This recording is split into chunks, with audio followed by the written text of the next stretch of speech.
Hey guys, welcome to रूपर and this smart art. आज हमारे आर्ट के खजाने में से आई है एक बहुत ही प्यारी सी चीज़ और ये है एक ड्रेस। ये है अंगरखा स्टाइल कुर्ती। तो चलिए बनाते हैं अंगरखा स्टाइल कुर्ती बड़ी ही आसानी से। अंगरखा स्टाइल कुर्ती बनाने के लिए मैंने जो कपड़ा लिया है ये 2 मीटर है, लेकिन हमने अपनी लेंथ के अकॉर्डिंग लेना है क्योंकि हमारी जो तैयार लेंथ है वो 37 है और इसलिए हम जो लेंथ है वो 2 इंच ज़्यादा ले रहे हैं और वो है 39। सो कुल कपड़े की जो लेंथ है वो 39 है और ये 4 इसके फोल्ड दिखाई देंगे आपको, 1 2 3 एंड 4th। और ये वाली साइड ओपन है और दूसरी साइड जॉइंट है। अब जो हमने कपड़े को फोल्ड किया था उसकी जो जॉइंट वाली साइड है उस साइड से हमने तीरा लेना है और ये 7 इंच हम ले रहे हैं, बाकी अपने माप के अकॉर्डिंग ले सकते हैं। और इसके बाद निशान लगाना है कंधे के लिए। तो मोस्टली जो तीरा होता है और जो कंधा होता है ये एक बराबर होते हैं और 7 इंच ही हम ये ले रहे हैं और इसी के साथ हमने निशान लगाना है।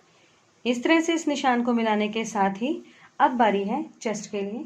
तो जितना माप हो उसका चौथा हिस्सा हम लेंगे। अगर 40 है तो हम 10 लेंगे और 10 में से 2 प्लस करेंगे क्योंकि स्टिचिंग के लिए हमें चाहिए। तो 12 इंच की दूरी पे हमने निशान लगाना है और यहाँ तक ये चेस्ट का माप हो गया।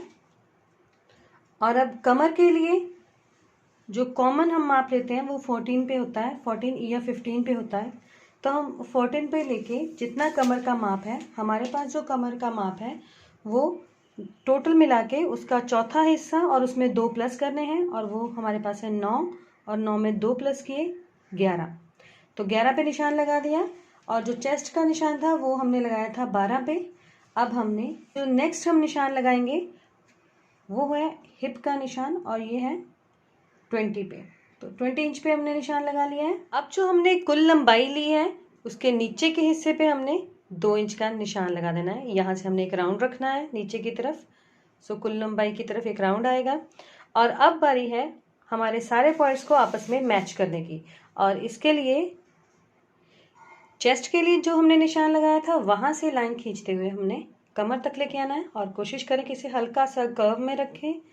और इसी तरह से कमर से जो हमने कुल लंबाई के नीचे पॉइंट लिया था 2 इंच पे, वहां तक हमने लाइन को मैच करना है। आप देख सकते हो कि जो हमारे पास स्केल है वो थोड़ा सा कर्व है, तो इस तरह से कर्व में ही मैच करें। अगर नहीं है ऐसा स्केल तो फ्री हैंड से कर सकते हैं और अच्छे से इसे मैच कर देना है। और ये हाफ डिज़ाइन बन चुका है। और अब बारी है गले का मेजरमेंट लेने की और उसके लिए हम 3 इंच की चौड़ाई ले रहे हैं। नेक बनाने के लिए जो हमने लेंथ ली है, फ्रंट लेंथ जो है वो 6.5 है, 6.5 इंच है और जो बैक है वो 5 इंच है और इसकी जो चौड़ाई है वो 3 इंच है। सो इतना मेजरमेंट लेने के बाद जो बैक है उस पर हमने एक हल्का सा राउंड बना देना है। सो बैक जो गला है वो हम बिल्कुल सिंपल रख रहे हैं और जो फ्रंट है उसे हमने ओवल वी शेप देनी है। सो नेक की गोलाई के बाद अब बारी है शोल्डर की। जो कंधा है उसके लिए भी हमने पहले एक राउंड लेना है और इसी के साथ इससे थोड़ी ऊंचाई पे दूसरा राउंड लेना है और इस तरह से ये फ्रंट और बैक का निशान लग गया है। और अब बारी है कटिंग की। तो पहले हमने बैक की कटिंग करनी है, जितने भी बैक मेजरमेंट के हमने निशान लगा रखे हैं। बैक पार्ट की कटिंग के बाद अब हमने इसमें से एक लेयर अलग कर देनी है। जो बीच का हिस्सा है, नीचे का हिस्सा, उसे निकाल देना है और जो ऊपर का हिस्सा है इससे जो ऊपरी कंधा है और गले का निशान है वो हमने कट कर देना है। कुर्ती के फ्रंट पार्ट को खोलने के बाद जहाँ पे हमने कमर का निशान लिया था, कमर के निशान से 1.5 इंच ऊपर की तरफ छोड़कर हमने एक निशान लगाना है। और याद रहे कि ये जो कुर्ती की सीधी वाली साइड है, अब गले के निशान से हमने इसे हल्का सा कर्व में कमर के पास वाले निशान तक लेके जाना है। अब हमने इस कर्व को कट कर लेना है। बस ख्याल रखें कि ये जो हमने फैब्रिक लिया है ये फैब्रिक की सीधी साइड है, सीधी तरफ पे ही हमने निशान लगाए हैं। आमतौर पर उल्टी साइड पे लगाते हैं। सो अच्छे से इसकी कटिंग कर लेनी है। और इसी के साथ हमने लिया है दूसरा प्लेन फैब्रिक जिससे हम डिज़ाइन कर रहे हैं। और इस प्लेन फैब्रिक के ऊपर ख्याल रहे कि ये फैब्रिक अभी हमने बिल्कुल सीधा लिया है और इसके ऊपर जो हमने अभी कटिंग करी थी उस कपड़े को हमने उल्टा बिछाना है। इस तरह बिछाने के बाद हमने नीचे वाले फैब्रिक की कटिंग कर लेनी है। बस ख्याल मेन चीज़ जो है वो यही है कि जो ऊपर का फैब्रिक है वो हमने उल्टा रखा है, जबकि नीचे का फैब्रिक हमने सीधा रखा है। और अब हम पलटाकर सेट कर लेंगे। ये कुछ इस तरह से दिखेगा। अब दोनों ही जो हमने फैब्रिक रखे हैं दोनों की ऊपर की तरफ सीधी की साइड है। अब इस वाली साइड से हमने 2 इंच छोड़ना है और ये फिटिंग का निशान है यहाँ पे, और यहीं से 4 इंच छोड़कर 4 इंच का निशान लेकर हमने एक सीधी लाइन लगानी है और अब हमने इस सीधी लाइन को कट कर देना है। बिल्कुल लास्ट तक लेके जाना है। अब इसका ये वाला पोर्शन हमने हटा देना है और इसी से हमारी जो फ्रंट कुर्ती की जो फ्रंट साइड है वो तैयार हो जाएगी।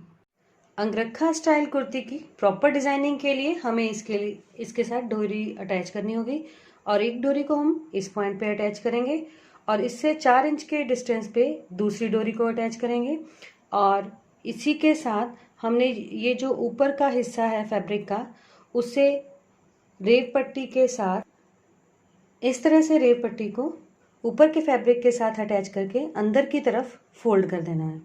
और इसी तरह से जो नीचे का फैब्रिक है उसे भी फिनिशिंग देने के लिए हम इस हिस्से के साथ रेव पट्टी लगाकर इसे अंदर की तरफ फोल्ड कर देंगे।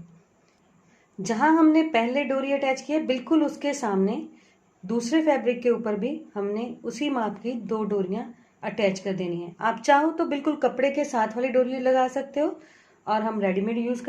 रेव पट्टी लगाने के बाद ये कुछ इस तरह से तैयार हो गया है। ये हमारी फ्रंट साइड है।